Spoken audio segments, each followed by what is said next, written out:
Dilansir dari bisnis.com, Jakarta, bakal calon presiden dari Koalisi Perubahan dan Persatuan atau KPP, Anies Baswedan, membandingkan pembangunan infrastruktur jalan era Presiden Susilo Bambang Yudhoyono atau SBY dengan era Presiden Joko Widodo atau Jokowi.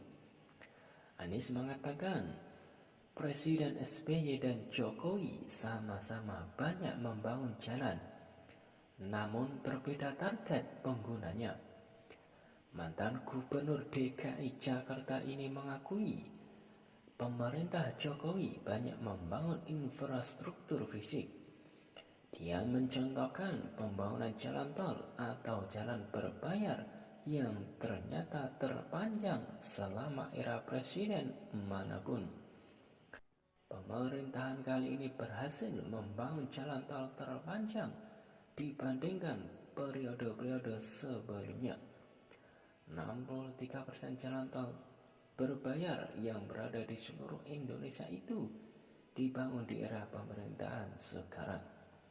Sepanjang 1.569 km dari total 2.499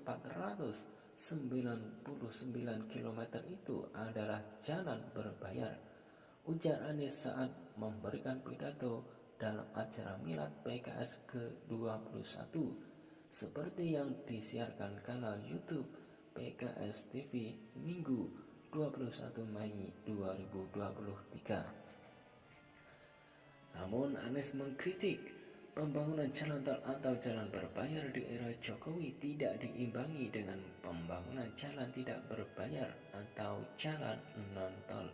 Sedangkan jalan yang tak berbayar yang digunakan oleh semua secara gratis, yang menghubungkan mobilitas penduduk dari sudut-sudut desa ke perkotaan, yang membawa produk-produk pertanian, produk perikanan dari sentra-sentra tempat mereka dihasilkan ke wilayah-wilayah pasar, baik jalan nasional, jalan provinsi, ataupun jalan kabupaten terbangun 19.000 km jelasnya.